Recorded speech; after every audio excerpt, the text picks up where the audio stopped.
Platono Games Network. Ultimate Team, NBA Live 18. The Chicago Bulls Classic Team. Yeah, we got Scottie Pippen. We got Dennis Rodman. We got Horace Grant. Yo, they be mobbing. But we don't have Jordan, because he signed exclusively to 2K. Jeff Van Gundy. Welcome to the United Center in Chicago, Illinois. It's an NBA Monday night on ESPN and EA Sports as we get set for a matchup between the Chicago Bulls and the Boston Celtics. All right, first things first, let me turn off the commentary. Now, a lot of people always ask why Jordan is not in NBA Live 18. Now, the truth is that he is signed exclusively to 2K. I believe that exclusive deal started back in 2011 when he was on the cover.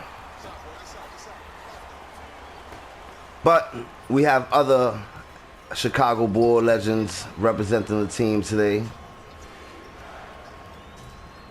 I've been struggling with these challenges.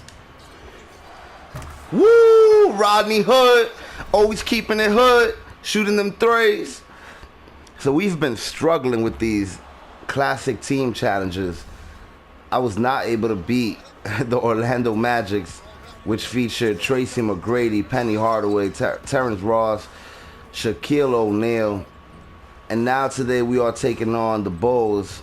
Hopefully it's not even close. I do not want this to come down. Yeah, that's what I'm talking about, Kevin Garnett. Block that thing out of here. I don't even want this to be close. I hate when it's the fourth quarter in the Ultimate Team Challenge and I have to try to come from behind or something. I want to make a run for it in the beginning. I don't know how we gonna do that, but we gotta make it happen. What you gonna do with it, boy? Oh, that was a nice pass, I'm not gonna lie. Oh, but no good. So NBA Live 18, I've been really enjoying the game.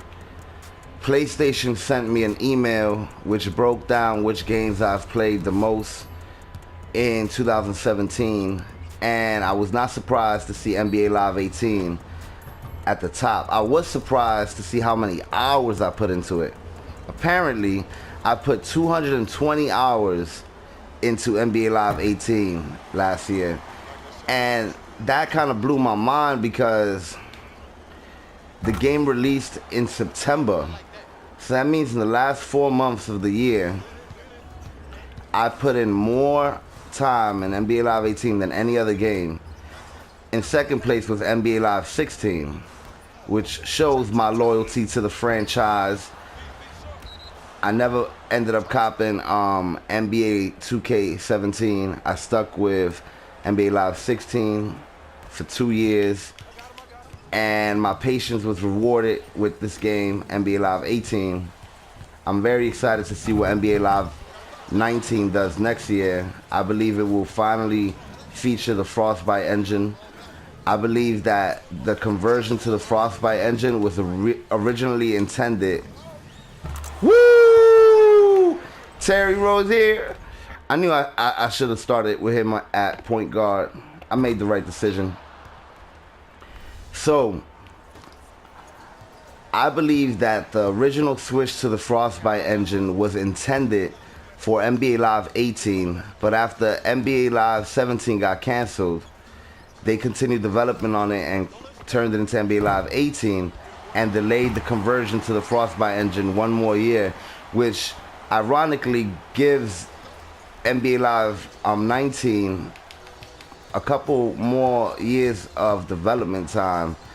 Chances are they started that conversion to the Frostbite engine in 2016, and now we will be getting that game late 2018. So it definitely extended the development time, and I'm sure it did wonders for the team, and they're going to continue to utilize that time. I'm very excited to see what is going to go down, what kind of features are going to be announced. I expect a full-blown story mode similar to the Journey in Madden and the story mode in FIFA. I expect the return of the mode, the one. I expect them to have an NBA Street mode, NBA Jam mode, hopefully.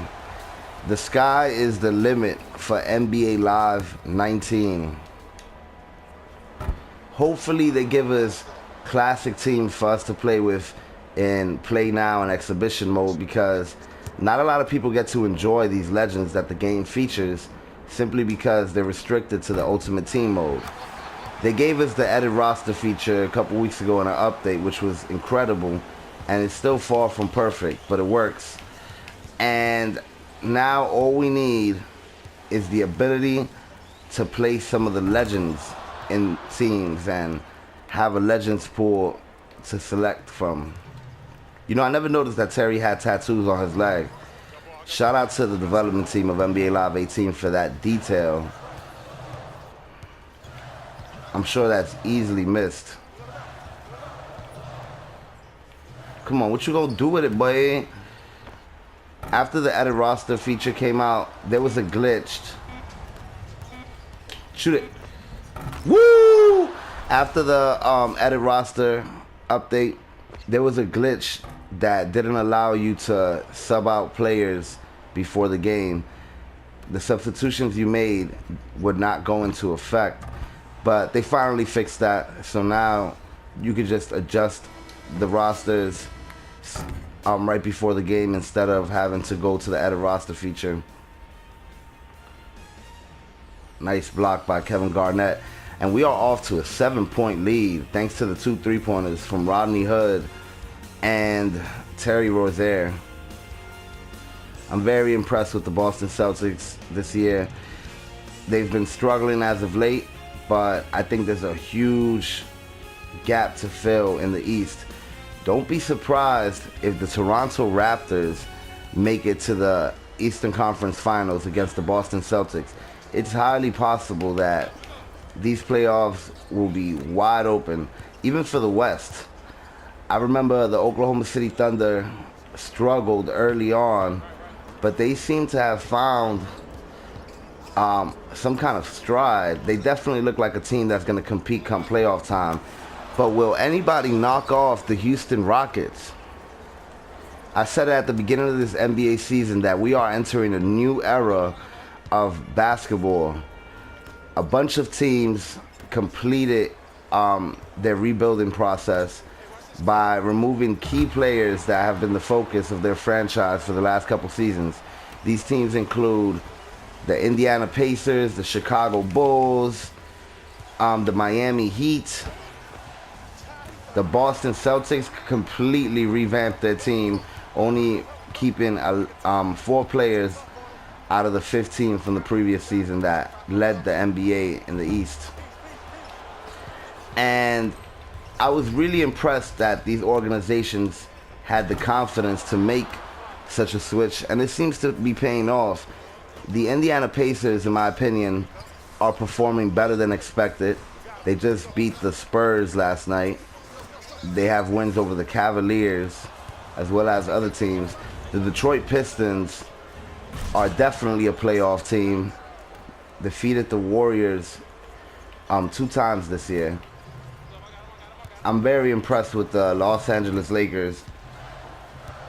I think Lonzo Ball is gonna go down as one of the best players when it comes to assists. He's really good at delivering the ball and finding his teammate and having confidence in his teammates. And you can tell his teammates have confidence in him. Nobody knows Lonzo Ball better than his teammates right now, because they've been with him at every scrimmage, every practice, every team meeting, and they know what he brings to the table, and they know the difference when he's on the court and the kind of impact he makes. And the same could be said for a bunch of teams in the league and their respective players. It's a very exciting time to be a basketball fan for most of the organizations. And I'm really curious to see how these playoffs unfold and what exactly happens. Now, my question is, Zach LaVine, I know he's coming back from injury. But is he going to enter this year's dunk contest? Because he has to, man. He lost his title without even competing for it. So in my eyes, he's still the champion. None of these other players would have had a chance had he been healthy last season. So what is he going to do now, having recovered from his injury? Is he going to enter the competition? Is he going to show off? I expect the NBA Live 18 to have some kind of all-star mode, but I don't think they're going to have it this year. They would have started hyping it up already. So that being said, we're going to have to wait till next year, and I'm very confident that it can return next year. Horford missing the three. 10-point lead right now at the United Center. Oh, nice finish. Scottie Pippen. I remember when I was a kid, the only players I knew on the Bulls was Scottie Pippen, Jordan, and Rodman. Good times, good times. I swear, when you thought of basketball in the 90s, it was hard not to think of Michael Jordan, the Chicago Bulls. So even now, when I look at those jerseys, when I look at the arena, it just looks so classic. I could imagine what it feels like to actually be at a Chicago Bulls game and look up at all the banners and all the championships that they had during the 90s. It's rare that a team establishes themselves as one of the best franchises of all time in the span of one decade. Another team that did so was the Spurs during the Tim Duncan era.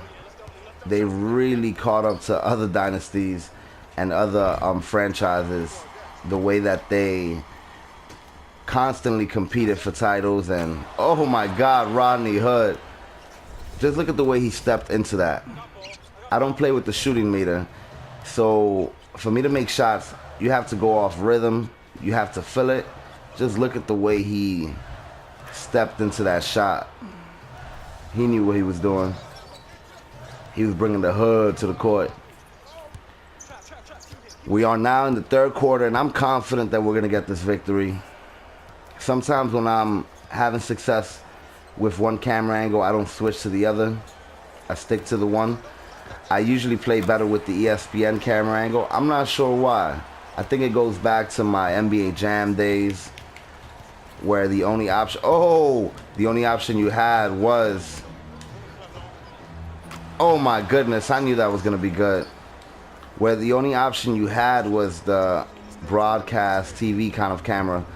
I never quite got used to the 2K baseline angle. I only played with the baseline when I had NBA 2K and NBA 2K2 on the Dreamcast, which were my final 2K games for over a decade. I had NBA 2K, which I thought was incredible. Every time I played the game, I would pick the Lakers just because there was nothing like playing with Kobe. Kobe and Shaq. And then I had NBA 2K2. And then from there, I didn't get another 2K game until I believe it was 2K15 with Kevin Durant in the cover. And I had high expectations for 2K15, but I never quite got used to the difficulty.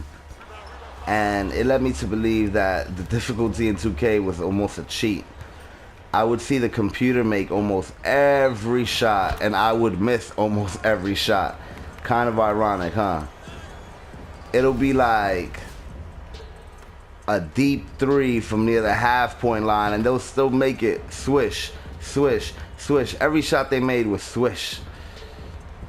When it comes to NBA Live, I had more NBA Live titles over the years. I had NBA Live 2000, NBA Live 2002, NBA Live 2003, 2004.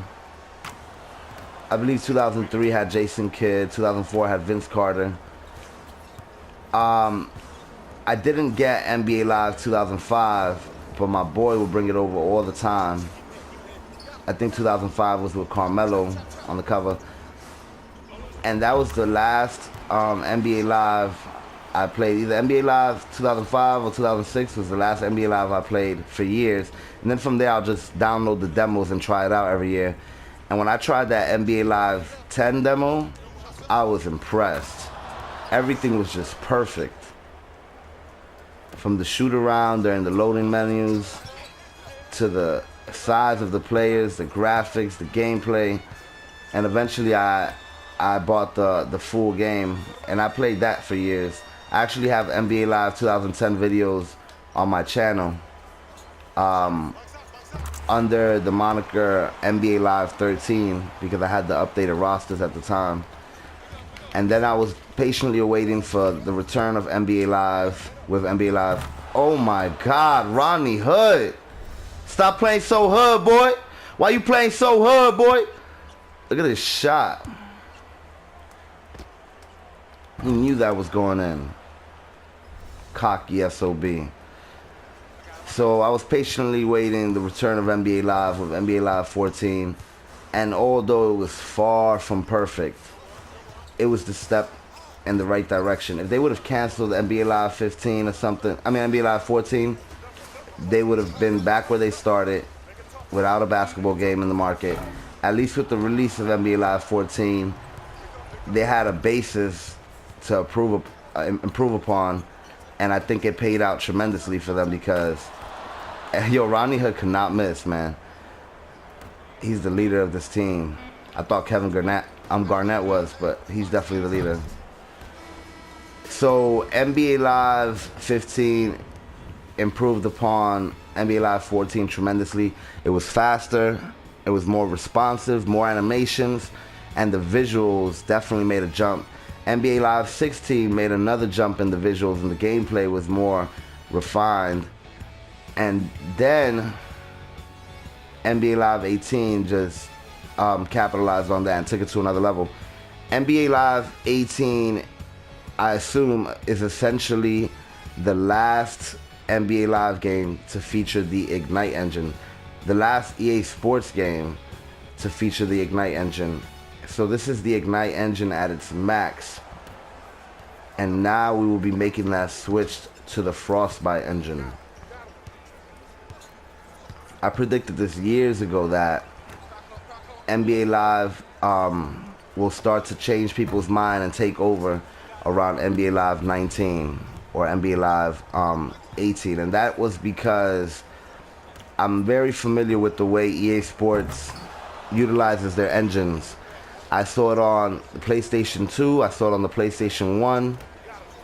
I know how they do these things. Every time they make the switch to a new console, they usually abandon most of the game's features and focus on the gameplay and the engine. So, when we made the switch to PS3, they got rid of a bunch of the features that, let's say, Madden had on the PlayStation 2, and they brought them back slowly. And then finally we were introduced with the Infinity engine with Madden 13, and although it was not perfect, it was definitely a step in the right direction. The Infinity engine became the Ignite engine when they made the conversion to the next generation consoles at the time. Oh my goodness, I'm just hitting these threes, man. When was the last time I outscored another team by 23 points in Ultimate Team? It's crazy. I have no words right now to the success that I'm having. And it's because you guys are listening to my voice. If I was doing this on my own, without talking to you guys and having to really step up, God knows how poorly I would play. I'm sure my previous videos are indications of how poorly I would play. But because I'm talking to you guys, I'm more inspired to perform good. So, the Ignite engine debuted it on the next generation of consoles with Live 14, Madden 25, and so forth. And I just knew that the fact that they had a brand new engine, it meant that it would take about 4 years for them to upgrade to their next engine. And I knew that 2K usually, like Call of Duty, they barely improve their engine in a sense. The core always remains the same. They always, for some reason, stick to the core and continue to update that core engine. So I don't feel like 2K will ever really have a brand new engine. I feel like 2K18, when I played it, I really enjoyed it, and it was finally a step in the right direction that I've always wanted with 2K. It felt more fluid, the graphics looked improved, but the truth is that it's probably still that same 2K engine at its core. Whereas Live, they are now reaching the end of the Ignite engine, and things can only go up from there. If you played Madden NFL 18, then you know what the conversion to the Frostbite engine is going to be like. At first glance, Madden NFL 18 looked a lot like Madden NFL 17 and 16, because a lot of the gameplay elements are similar. It's mostly all visual. But then once the game continued to get updated, and you really learn the mechanics, you really felt the difference in Madden NFL 18 with the Frostbite engine versus the Ignite.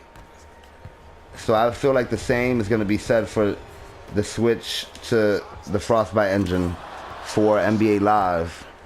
I feel like at first it's just going to seem like a visual upgrade and not really a gameplay upgrade. But that's just the start of the engine. That's just the basis. From there, they'll continue to improve upon it and just make the game so smooth. Yo, new era Scorpio, gonna go hard like I told you so. We won the game 57-29. We shot the threes like we shoot the nines. We shot at feet and then we got mine. And then I ebb it up and then I told him fine. I'ma shoot it off with Ronnie Hood and keep it hood. Yeah, tell me what's good. What's the word? Tell me the news. Tell me the truth. Running so hard, I do what I do. Terry Rose dunking and talking and saying he's running and telling me he ain't nothing. I'm coming off like I'm something. Alright, post-game show. The Boston Celtics beat the out of the Chicago Bulls. They had no chance. Kevin Garnett getting blocks. Rodney Hood shooting threes. It was an incredible effort. Just look at this three-pointer. Woo! I'm not sure with how many threes Rodney Hood finished, but I'm sure we're going to find out because he is the player of the game. He only missed one shot, and I'm not sure where that was from, but he made 6 out of 7 of his shots, and most of them were three-pointers, man. Rodney Hood definitely brought it today. The Bulls showed what they play like without Michael Jordan. They needed Air Man tonight, and they did not get him, Air Jordan. So they had to try their best. Their highest scorer was Scottie Pippen with 11, and he was the only one with double digits. Pretty embarrassing if you ask me. Look at Ronnie Hood. How many three-pointers did we hit in total? I know JR got one. I know Terry got one. This is the one that JR got.